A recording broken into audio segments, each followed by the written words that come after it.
wonderful wonders of the internet. The year is 2025, and you know what that means. It's the release year of the Nintendo Switch 2, which went off completely flawless.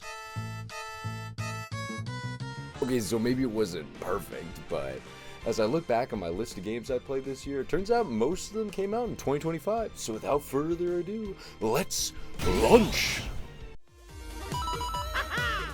Let's go!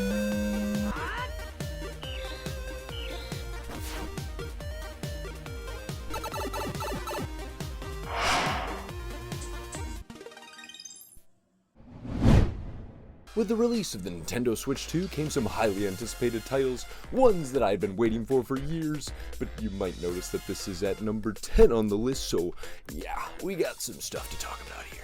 Longtime viewers may remember I actually played through all the Metroid Prime games back in 2020 on this episode of Sirolution, and my greatest hope for Metroid Prime 4 was an interconnected world. But the monkey's paw must have curled, because the world is technically interconnected by this big old block of sand. When I said more Sandbox Mario, this is not what I meant. Yes, the desert is a bit of a sticking point in Metroid Prime 4, as you're forced to travel back and forth over it as you go to each game's areas. Which I wouldn't mind if there was anything to do in the desert, but on my first foray when I was most excited, all I found was roadblock after roadblock after roadblock after roadblock of things I couldn't do because I didn't have any of the power-ups in the game.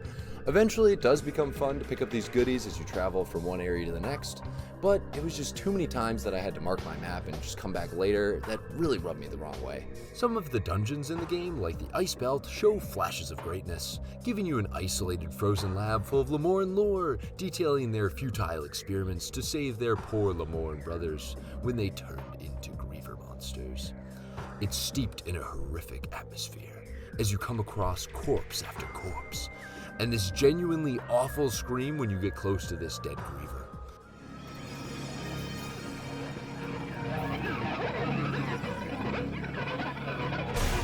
But upon turning on the power supply in the basement, the horror is unleashed as every Griever comes to life. It really reminded me of the Space Pirate Lab sequence back in Prime 1 when you get the thermal visor, and it was certainly my favorite part of the game. Unfortunately, a lot of the other dungeons copy Ice Belt's homework with none of the pizzazz. 3 out of the 5 dungeons are the same travel from top to bottom and then warp back up, and Voltforge makes you do it 3 times, which, despite its amazing environment, really was such a drag, with the bike tutorial taking up a third of the dungeon. And that just leaves Fury Green and Flare Pool to do something unique. And well, Fury Green is a nice start to the game. I mean, there's not a whole lot of map complexity, but I enjoy the set pieces like this bridge battle with Mackenzie and the ability to see future locations across the chasm. But when I think of Flare Pool, I always remember this dramatic cutscene where the green energy beam shoots off into the sky, the same one that turned Lamorne into Grievers, and it got me thinking, oh man, what are the Federation troops gonna turn to monsters? Can you imagine how tragic and interesting that could be? Perhaps you could search for a cure, or maybe they'll turn on you in a desperate finale. But of course, what actually happens is absolutely nothing. And I think the most baffling moment is when they trick you into thinking this game is open world. Once you get the motorcycle, it seems like you can go to any of these 3 dungeons, but in reality, there's only one place to go to, the volcano. There, you'll get the fire chip, which you have to immediately backtrack to Mackenzie and Fury Green to upgrade. I honestly don't know what they were thinking with this decision. I think it's fine to have Mackenzie install it, but he needed to be in a hub or anything that feels more central. It just feels so wrong to leave Flare Pool without fighting a boss or something. In my head, I kept telling myself that I have to be missing something. There's no way they would just make me leave, but that's just how these dungeons are designed. You are required to double dip to get these new abilities. Voltforge makes you go back twice for the IC suit and then later for the Thunder chip, and Flare Pool has 1 revisit after the Fire chip. And Fury Green has 3 revisits, 1 for each elemental chip. This makes the game feel longer, but ultimately less satisfying than if you would just clear out the areas in one swoop. It feels like they wanted to make the world's puzzles intertwined, but then oops, everything's split up by this massive desert to soak up all the playtime. Metroid Prime may not be all that we dreamed of. It's a confused game that stumbles over its own design philosophies. I still enjoyed my time collecting items and fighting bosses, but it easily places 4th out of all the Prime titles for me. I'm always on my Metroidvania kick, so when I heard rumbles that a new game that rivals the likes of Hollow Knight came out, I knew I had to check it out. And no, I'm not talking Silksong. Of course, I'm talking about Nine Souls. And don't let the fluffy little main character fool you, this game is not for the weak of heart. I personally struggled to push through some of the more gruesome and gory parts, and even though it's been a year, I can still hear some of those sound effects from the jail sequence, which I guess just goes to show how excellent the game's sound design is. And I don't even need to tell you that this game has a captivating hand-drawn art style. The game really reminds me of Blasphemous, another Metroidvania game that I think is incredibly cool, but I just have such a hard time enjoying due to its darker themes. But the gameplay in this game, ooh, it's so good. I think it must be because I was fresh off of Sekiro when I played it, but I think I need parrying in every game I play. It's just so dang satisfying. And some of these bosses, especially the final boss, oh my gosh, it was so hard, but it was so cool to fight. I remember Nine Souls being much more linear than Hollow Knight, and the world not feeling as interconnected, but still a satisfying place to explore, packed full of goodies. This game is a fantastic Metroidvania, so long as you're not weak of heart or skill, because this game will destroy you if you don't learn how to parry. And it seems empty overworlds are a bit of a theme this year with Nintendo's first-party titles, as Mario Kart World introduces a brand new open world, where the courses are kind of just plopped all over it. But unlike Metroid Prime, I really enjoyed this overworld as I collected each and every question mark block with some of my friends. And the rewards being stickers was a little annoying and felt pretty worthless, but I had so much fun just finding these question mark blocks around the city that really I didn't care what the reward was for those, especially when I was racing with my brother to see who could find them first. But my patience ran thin when I got to peach coins and the question mark switches, which there are so many more of. I did a solid number of them, but after that I was good. It was a fine attempt at an open world, but I feel it could have been easily remedied if they just gave better rewards and a little more structure, like a tracking system, which they did add later, but for me, the initial magic is gone and it's too little, too late. Enough about single player though, multiplayer is where these games have always shone brightest, and this time it's with the new knockout mode. I've had so many exciting sessions trying to be the last racer standing with friends, and even if I'm knocked out, it's fun to cheer on your buddies to win in your place. The new parkour trick system is a huge addition to the game that dramatically changes how it feels to play. Courses that originally would have one path with maybe a quick shortcut now feel like there are infinite paths that could exist. And this is most apparent in time trial mode. This is the first Mario Kart where I've ever bothered with time trial mode. But after watching a certain streamer, I got hooked and grinded out Moo Moo Meadows for hours and hours. And for a week, I became the cow, eventually hooking my friends on it for some back and forth record setting, which really brought me back to the days of Neon White with the local friend leaderboard. I found myself entering this trance-like state, just running the same course over and over again just to get every trick right. It was so dang addicting. And then inevitably throwing my controller through the wall when I missed one trick right at the end of the race. Ugh! As a multiplayer game, I feel like a lot of the value is placed on the longevity, and the online has not been doing this game any favors. In the beginning, when we were all playing Knockout Tour, things were peachy keen. But now that we've switched to doing normal races, we have quickly come to dread the intermissions. For some baffling reason, you still can't consistently play 3-lap courses in online selection. From personal experience, it's about 70% or even 80% of the time that you'll exclusively be playing intermissions, which I was a fan of at first. It was something new. But after playing Time Trial, I've come to get so much more excitement out of playing the carefully crafted 3-lap courses. Apparently there are some fixes for intermission levels, it seems. It just doesn't make sense in my head that they wouldn't have knockout mode for the intermissions and then Grand Prix be for the 3-lap courses. I mean, you got two modes, why are they the same thing? But I guess sometimes Nintendo just got a Nintendo, you know? Another year with another Souls-like on my top 10, and I just can't stop consuming that Miyazaki buffet. And it's honestly crazy that FromSoft has been hitting us with bangers year after year.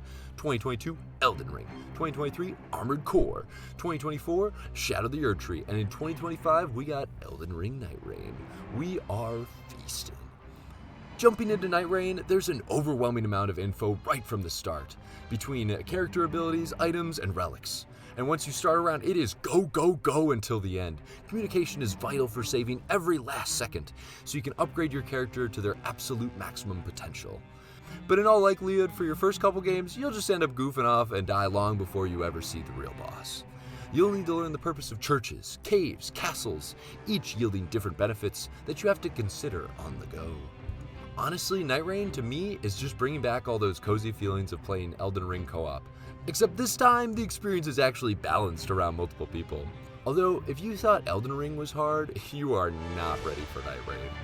Maybe it's because I'm playing the DLC now and trying out these new characters, but I can't remember the last time I beat a boss.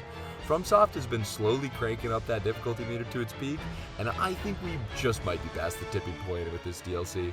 Update as of recording, after 32 straight losses on the DLC boss, I have finally beat the Balancer, so I am now a good scholar gamer. So yeah, it's actually a perfect game. Perfect difficulty, no issues. You go buy Nightreign immediately. Definitely the strangest game to come out this year is a spiritual successor to a game I thought Nintendo had long forgotten. Yes, he's the leader of the bunch. You know him well. He's finally back to kick some TDK. Donkey Kong Bananza. Or Banana. When I started up the game in the dimly lit caves of Ingot Isle, I was filled with wonder of what my journey would entail. I couldn't help but scoop up every last Banandium gem I could get my hands on, determined to completely finish each layer before moving on.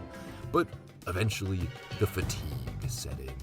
Somewhere around the Tempest layer, I could no longer find the motivation to collect everything. And I think it was just that it became too overbearing to comb through every inch of these huge levels for Banandium gems. Don't get me wrong, I was still having a good time, but there was this nagging feeling in the back of my head that I was kind of ready for the game to wrap up soon. And if you know how long this game is, you know I was nowhere near done. Fortunately, not too long after this, the story really picks up, and I'll just say, if you know, you know. But I thoroughly enjoyed the pale aesthetic of the Groove layer and its more concise goals as a mix-up to the more open-endedness of the rest of the game. And that finale, oh my goodness, just a straight-up adrenaline rush all the way to the end. And I haven't even mentioned the Bananza powers yet, which I think, on the whole, are a little less interesting than the Mario Odyssey captures. But to be fair, they're quite different in execution, since you can always use them. I found the ostrich, Kong, and elephant to be the most useful, while the snake and zebra seemed a little too situational for most puzzles. Then there's the addition of the skill tree, which I found let me customize my experience somewhat. As you collect Banandium gems, you can use them to level up different stats, and I opted for a 3 health challenge run, which helped raise the stakes for a lot of battles, as I usually got 2-shot or even 1-shot at the end of the game. I really did go bananas for Donkey Kong Bananza, and despite the middle section lagging just a little bit for me, on the whole, it's another win for the Odyssey team, and I can't wait to see who's getting the 3D treatment next. Perhaps it's time for our little green dinosaur friend? Gang, it's time to put on your thinking caps, as the age of Metroidvanias comes to an end with the rise of a new king, Metroidbranias. Yes, in the style of games like Outer Wilds and Ovinn, we have a new game that'll push your think to the brink. Blueprints is something of a roguelike puzzle game where you take the role of Simon, who has inherited his great-uncle's mysterious mountaintop mansion. Since this game is kind of spoiler-heavy no matter what you say, I'm going to keep things pretty vague. But essentially, you're tasked with finding the mysterious 46th room of the mansion. The twist being that every day the mansion's blueprints are wiped clean, and you get to create the house from scratch. Each time you open a door, you'll have the choice between 3 different rooms to draft, which will create a new room in the house for you to explore, collect resources, and solve puzzles. And while it all starts pretty simple, this is another one of those games that has layers to it. As you go, you'll learn the truth behind the mansion and the mysterious family that owns it. And it's that core mystery that is fed you in these little breadcrumbs that gets me so hooked on these games. Doing run after run to find that next crumb, even if it meant making my buddies wait for me in Nightreign, sorry guys. Fortunately for my friends though, the post-game puzzles got a little too insane for my cranium, which is often the case with these Metroidbranias, but I respect that it's there for the truly dedicated who want to go that extra mile. And if you're interested in how far I got, I'll just say I got 9 trophies. But one day I might have to answer the alluring call and see if I can truly become Mr. Blueprints. Most games I play exclusively for the gameplay. Getting some good story bits here and there is just a little bonus on top of the gameplay pie for me. And it's very rare that I play a game that's so focused on story and decisions that can change the outcome of the game. But that's just what I ended up doing in 2025. Detroit Become Human is a game about androids in Detroit. trying to become human. 3 of them, in fact, whose stories you will jump between as you complete each game's chapters. You've got Connor, a police android tasked with looking into violent androids. Marcus, an android caretaker who may get wrapped up in the greater events depending on your decisions. And Kara, a caretaker android for a daughter and father. Right out the gate, you get to control Connor, and you have to convince an android not to take a human's life. And the music, atmosphere, and voice acting all convey the heavy stakes of the situation. If you screw this up, people will die. You may die. And if your character dies, their story simply ends. There are no do-overs. Or at least, that's how I played the game. Going in blind, this game is a complete roller coaster of emotions. I had to agonize over what I thought the correct choice was in each moment. And sometimes you're on a time limit. I only did one playthrough of the game, but I could see myself going back and filling in more of the decision tree, because it seems like there's so much else that could possibly happen. And I have some regrets for the people I let down. Sorry, Hank. For decision-based games like this, I like to sit with my failures and own up to them, as they are truly the consequences of my own actions. So if you're up for some dramatic decision-making and some light detective work on the side, then Detroit Become Human is definitely for you. Alright, I've been talking a lot of gripes about Nintendo Switch 2 games, but there's one game in particular that hit the perfect sweet spot for me, and it features one little pink puff ball. I bet you'll never guess who. Kirby Air Riders is Sakurai's follow-up to the 2003 cult classic Kirby Air Ride. A game that I have adored ever since it came out, and is still one of my favorites to play to this day. So when I heard that Sakurai was making a sequel, I literally fell out of my chair with excitement. And it is everything I could have hoped for it to be. Being able to easily hop in and play City Trial with people from around the world is fantastic. But let's talk about the new. This game is way faster than Kirby Air Ride. The amount of stats you get is ridiculously higher, and they seem to have the same effect as the original. So by the end of the map, you will be schmoving. So much so that I no longer want to play 7-minute matches, because it just becomes an unbearable, uncontrollable, hectic mess. 6 minutes is often more than enough for City Trial now. I'm not sure if this overabundance of items is better or worse, but it's definitely still fun, so it's fine by me. What I do have gripes with, though, is this new stadium select due to the increased player count. Having more players is great, since the overall map size is bigger, but if you're playing with friends, I think having the option to not play with them at the end is just silly. Online, I would say this is less of an issue, but if I'm playing with friends, I want to face off against them in the end, not just random CPUs. Luckily, you can just toggle this option off and everyone will play the same stadium just like the OG. All the new air ride courses are stunning and fun to play every now and again, which applies for Top Ride as well. My ratio for games is generally like 5 City Trial per Top Ride and Air Ride. I'm glad the modes are there, but if I'm being honest, I'm really just here for City Trial. Now, Road Trip is the new hunk of meat on this game, and I gotta say, after playing it, it is really repetitive, especially since you have to play through it twice to see everything. However, even though super hard mode beat my butt, it was so much fun to have a difficult challenge to overcome. Kirby's hard modes almost always deliver in that satisfying difficulty department, and it seems like that's still the case. And it hasn't happened to me yet, but I still dream of collecting all 3 of the legendary parts and becoming Gigantus. Okay, this game really snuck in under the wire, and as a matter of fact, I am still playing the post-game as of writing up this script, so there might be a little eensy bit of recency bias. But I hardly think that's the case when every single person I know has been hyping this game up since it came out. Yes, it's the Game Awards darling, Expedition 33.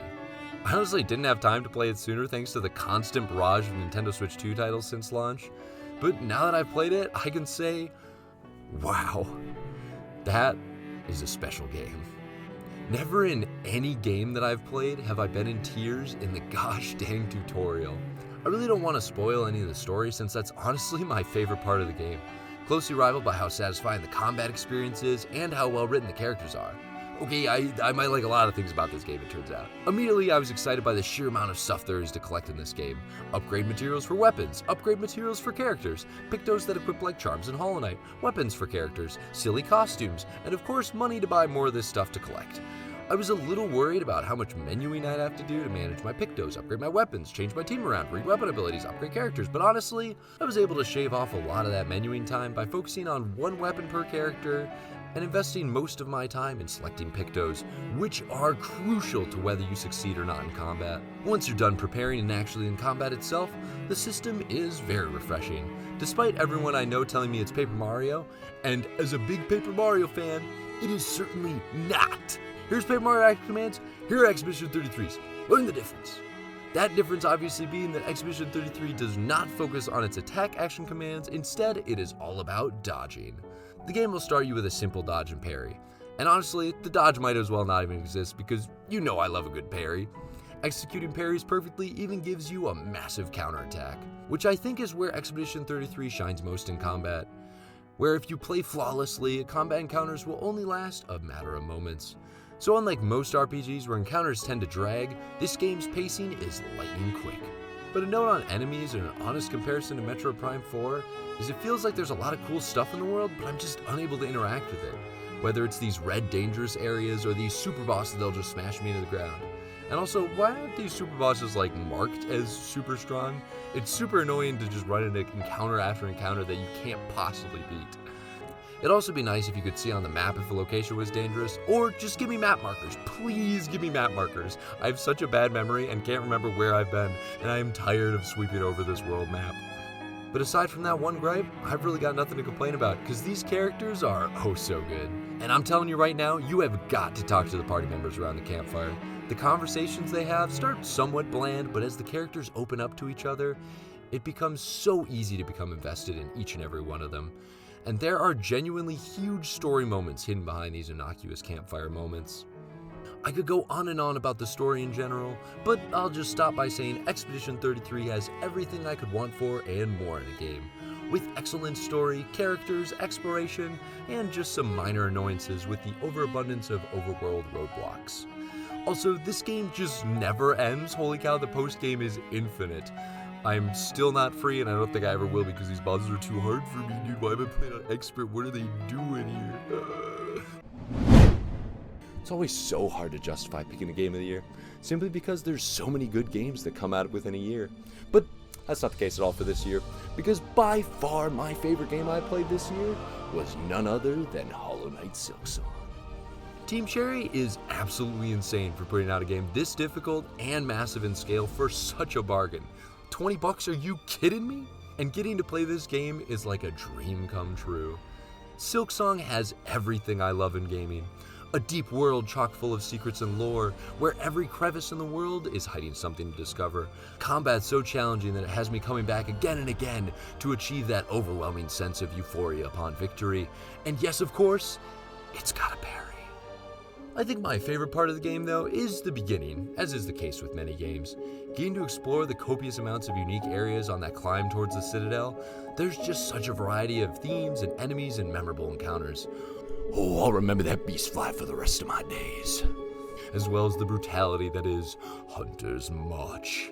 I remember there was this huge ant boss that seemed impossible, but by hiding in this cave and dashing in and out, he couldn't reach me and I could easily defeat him. And another time when I was exploring Mossholm and realized this dash could get me all the way across the Wormways for a boss fight and an early mass shard. It's these kind of aha moments where I feel like I've turned the game on its head and created my own kind of experience that is so rewarding to me.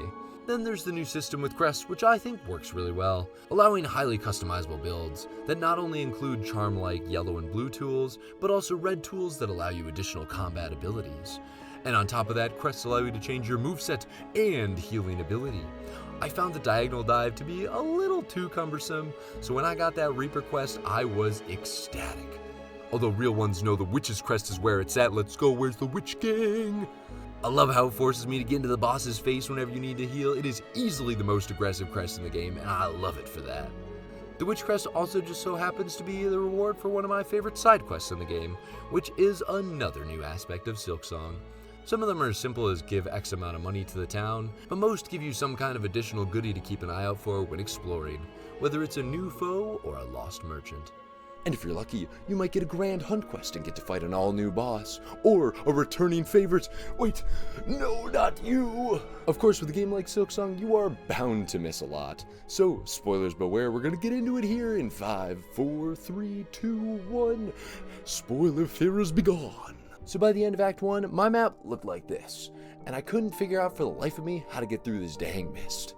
And I even finished most of Act 2 before I finally caved and figured, heck, I must have missed something, I'm just gonna look it up.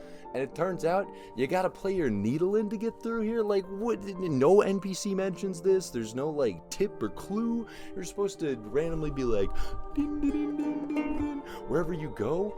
It drove me insane. So I was a little upset about that, but I didn't feel bad for looking it up because I felt like the game didn't really lead you into that very well. But I think it's cool for the people that discovered it there. And it leads to one of my favorite new abilities, the counter parry. Woo! Aside from that, everything was smooth sailing.